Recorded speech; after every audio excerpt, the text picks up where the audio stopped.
Hello my dear students. तो सामने screen पर एक क्वेश्चन गिवन है जो कि सीबीएसई बोर्ड आरबीएसई बोर्ड दोनों में पूछा गया है। If the four plate of a capacitor are arrange as shown in the figure, यानी कि ये आपका एक गिवन डायग्राम है। ठीक है। और इसमें आपको कैलकुलेट करना है कैपेसिटेंस ऑफ द कैपेसिटर, यानी कि रिजल्टेंट कैपेसिटेंस आपका कितना आएगा बिटवीन प्लेट्स। तो फर्स्ट ऑफ ऑल तो आपको ये आइडेंटिफाई करना पड़ता है इसमें जो भी आपका यहाँ पे ये प्लेट बना हुआ है। ठीक है। ये जो प्लेट बने हुए हैं वो उसमें कैपेसिटर आपके कितने बने हुए हैं इस तरीके से। ठीक है। तो इसको हम आइडेंटिफाई कैसे करेंगे। ये जो डिस्टेंस है वो आपकी डी है, ये भी डिस्टेंस कितनी है डी है, और ये भी डिस्टेंस कितनी है डी है। फर्स्ट ऑफ ऑल आपको क्या करना है, इसको एक बैटरी से कनेक्ट करना है। ये आपने बैटरी कनेक्ट कर दी और ये बैटरी का पॉजिटिव और ये बैटरी का नेगेटिव टर्मिनल। अब जैसे ही ये बैटरी का पॉजिटिव टर्मिनल है तो मीन्स इस वाली सरफेस पे, यानी कि इस प्लेट पे आपका कौन सा चार्ज होगा, पॉजिटिव चार्ज। इस पे भी कौन सा होगा, पॉजिटिव चार्ज। ठीक है। और जो नेगेटिव से कनेक्ट है ये वाली लाइन, तो इस पे कौन सा होगा, नेगेटिव चार्ज। ठीक है। इस पे भी कौन सा होगा, negative charge.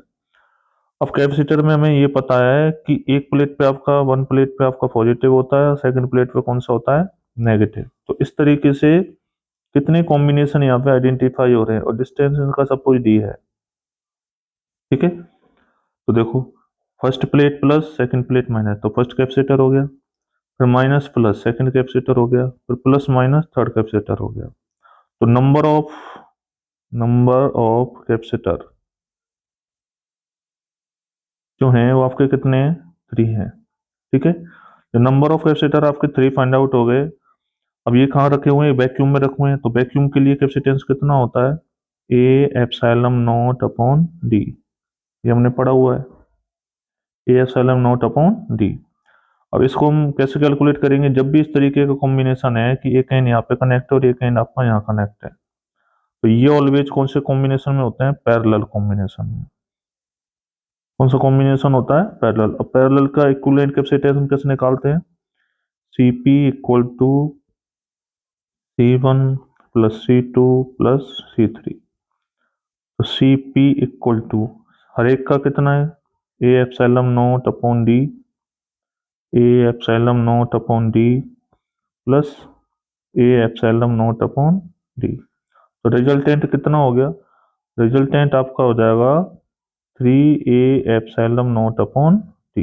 This is correct answer of this question. ठीक है। तो इस तरीके से आपको ये क्वेश्चन आना चाहिए। इसके बाद एक सेकंड क्वेश्चन है, irregular hexagon of side 10 centimetre has correct charge 5 microcoulomb at the each of vertices, calculate the potential at the centre of the hexagon. अब ये क्वेश्चन कैसे है, हेक्सागोन का मतलब क्या हो गया, इस तरीके का कोई एक सरफेस बना हुआ है ऐसे। ठीक है। ये हेक्सागोन है और ये इसका क्या हो गया, सेंटर। और जैसे ये हो गया इसका ओ पॉइंट, ये पॉइंट हो गया A B C D E N F. ठीक है। अब जब भी हम इसमें कैपेसिटेंस कैलकुलेट करते हैं तो यहाँ से यहाँ तक का, यहाँ से यहाँ तक का डिस्टेंस, यहाँ से यहाँ तक का डिस्टेंस, इस तरीके से ये सारी डिस्टेंस आपको गिवन है। ठीक है। तो ये डिस्टेंस आपको दे रखी है 10 सेंटीमीटर। ठीक है। हर एक डिस्टेंस आपको कितनी दे रखी है इसमें, 10 सेंटीमीटर, और ये भी कितना है, 10 सेंटीमीटर। अब जब भी हम हेक्सागोन बनाते हैं तो हमेशा जो ये ट्रायंगल बनता है, जैसे first triangle, second triangle, third, fourth, fifth and sixth, ये होता है आपका इक्विलेटरल ट्रायंगल होता है ये। और इक्विलेटरल ट्रायंगल का मतलब हर एक एंगल यहाँ पे जो होगा वो 60 डिग्री का होता है। ठीक है। जिसमें सारी एजेस कैसी होती है, इक्वल होती हैं। अब फर्स्ट ट्रायंगल के थ्रू जो हमारा कैपेसिटेंस आएगा, ठीक है, वो कितना आएगा आपका, सी पोटेंशियल, सॉरी पोटेंशियल पूछा है, पोटेंशियल है। पोटेंशियल की इक्वेशन क्या होती है, के क्यू अपॉन आर होती है। ठीक है। तो फर्स्ट ट्रायंगल के थ्रू भी इतना ही है, सेकंड के भी थ्रू है इतना ही, थर्ड के थ्रू, फोर्थ के थ्रू, फिफ्थ, सिक्स, तो जितनी भी हैं टोटल नंबर ऑफ यहाँ पे जो कैपेसिटेंस होगा वो कितना हो जाएगा, इसका 6 टाइम्स हो जाएगा। ठीक है, अब 6 इंटू 9 इंटू 10⁻⁹ चार्ज दे रखा है 5 इंटू 10⁻⁻6 अपॉन, और डिस्टेंस कितना है 10 इंटू 10⁻⁻2। ठीक है, तो इस तरीके से आप इसको कैलकुलेट करते हैं। तो कैलकुलेशन करने के बाद जो इसका आंसर आएगा वो कितना आएगा, ये कितना होगा 9 इंटू 5 कितना हो गया 45। ठीक है, इंटू 6 इंटू 10⁻3 अपॉन नीचे कितना बचा 10⁻⁻1, ये बचा है ना। अब इसको जब आप सॉल्व करेंगे तो ये कितना हो जाएगा 6 5 जा 30 और ये हो जाएगा 270 इंटू ये 10 टू पावर ऊपर जाएगा तो कितना हो गया 10⁻4, इतना आपका वोल्ट यहाँ पे जनरेट होगा। ठीक है, तो इस टाइप का क्वेश्चन अगर आपसे आता है तो आप इसको इस तरीके से कैलकुलेट कर सकते हैं। इट्स वेरी इजी क्वेश्चन अगर आपको कॉन्सेप्ट क्लियर है तो। ठीक है, इसी वे में इसमें एक नेक्स्ट क्वेश्चन और लेंगे, जैसे ये आपका क्वेश्चन है, the value of electric potential is represented by the relation, question given है आपका।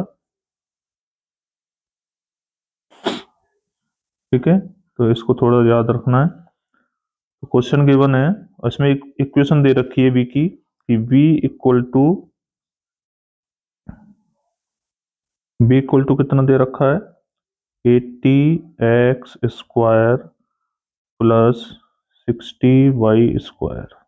ये आपका वोल्टेज का वैल्यू गिवन है at A point for x। अब x का वैल्यू यहाँ पे कितना गिवन है, x दे रखा है -2 मीटर, y कितना दे रखा है 4 मीटर, एंड z कितना है 6 मीटर। ठीक है, तो इस तरीके से आप इसको कैलकुलेट कर सकते हैं, ये सारी वैल्यू मीटर में है। तो कैसे कैलकुलेट करेंगे, तो अपने पास जो इंटेंसिटी की इक्वेशन होती है वो क्या होती है, वो होती है E equal to minus dV/dr। ठीक है, ये बेसिक इक्वेशन होती है। अब x डायरेक्शन के लिए जब हम कैलकुलेट करेंगे तो E की x डायरेक्शन 3 पॉइंट है ना, तो EX आप इसको ऐसे लिख सकते हैं -d/dx। बी की इक्वेशन क्या है 80x² प्लस 60y²। ठीक है, अब इसका आपको क्या करना पड़ेगा, डिफरेंशिएशन करना पड़ेगा विद रिस्पेक्ट टू x। तो माइनस का साइन आप बाहर रहने देंगे, तो ये उसका कितना हो गया 2x का कितना, x² का कितना हो गया 2x, तो 80 इंटू 2x प्लस x के रेस्पेक्ट में तो y का कितना हो जाएगा 0। तो EX की जो इक्वेशन आएगी आपके पास वो कितनी आएगी -160x। ठीक है, इसके साथ आप आई कैप भी ऐड कर सकते हैं क्योंकि x डायरेक्शन के लिए, और ये इसका वेक्टर फॉर्म हो जाएगा। ठीक है ना, इस तरीके से। सेम इसी वे में जब x डायरेक्शन आ गया इसी वे में y का भी हम कैलकुलेट कर सकते हैं, EY equal to -dV/dy dot j cap. तो इसका कितना हो जाएगा, माइनस का साइन बाहर एज इट इज, d/dy, और ये इक्वेशन देखो यहाँ पे है 80x² प्लस 60y², ये है ना। अब विद रिस्पेक्ट टू y है तो x का तो 0 हो जाएगा। ठीक है, ये तो 0 हो गया, प्लस और 60y² है ना ये, तो 60y² का y² कितना हो गया 2y, यानी कि 120y इंटू जे कैप। तो EY की इक्वेशन आ गई -120y जे कैप, और EX की इक्वेशन कितना आई -160x। तो ये आपकी इसमें कुछ इक्वेशन गिवन हुई है। तो इस तरीके से आप इसको आप कैलकुलेट कर सकते हो और वेरी इजी क्वेश्चन है। तो इसी टाइप से आप क्या कर सकते हो, जेड की इक्वेशन भी निकाल सकते हैं। जेड डायरेक्शन के लिए आपके पास क्या इक्वेशन आएगी,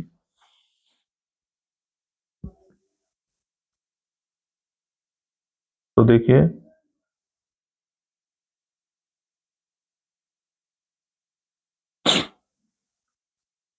जेड के लिए देखते हैं।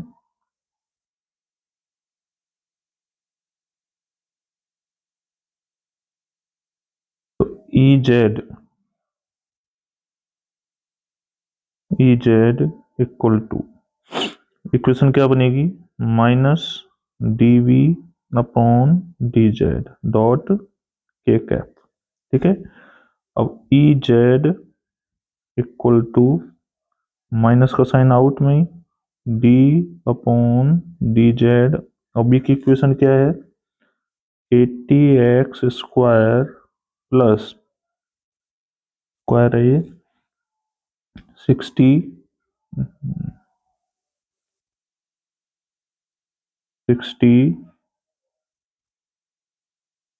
Y square.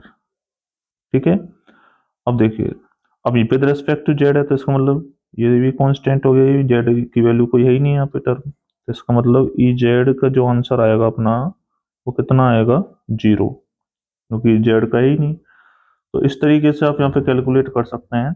और अपने पास जो लास्ट इक्वेशन आई है उसको आप सबका सम कर दो, E x E y E z. ठीक है, अब ई एक्स की जो इक्वेशन आई थी वो कितनी आई थी, -160x। ई वाई की कितनी आई है, -120y। और जेड की कितनी है, जीरो। अब जितने जो भी आपको कोऑर्डिनेट यहाँ पे दे रखे हैं, कोऑर्डिनेट दे रखे हैं ना, जैसे ये दे रखा है एक्स का वैल्यू -2, वाई का वैल्यू 4, जेड का वैल्यू 6, तो इस तरीके से आप यहाँ पे इसको शिफ्ट कर सकते हैं। एक्स की जगह जब आप -2 अप्लाई करेंगे तो ये कितना हो जाएगा, -2 के साथ तो -160 इंटू -2 प्लस -120 इंटू, बाई का वैल्यू कितना है, बाई का वैल्यू दे रखा है 4। ठीक है, और जेड का तो जीरो है। जब आप इसको सॉल्व करेंगे तो आपके पास टोटल इसकी इक्वेशन आ जाएगी। तो एक्स की तो जो इक्वेशन आएगी वो कितनी आएगी, ये आएगी आपकी 320 वोल्ट अपॉन मीटर। और बाई की कितनी आएगी, और बाई की आएगी आपको -480 वोल्ट अपॉन मीटर। जेड का जीरो है, जेड का हो गया जीरो। तो इस तरीके से आप ये सारी कैलकुलेशन यहाँ पे कर सकते हैं। ठीक है ना, तो इसमें मैंने आपको 3 क्वेश्चन बताए और तीनों ही क्वेश्चन बहुत ही अच्छे हैं अकॉर्डिंग टू बोर्ड एग्जाम। तो आप इनको स्टडी करें ध्यान से।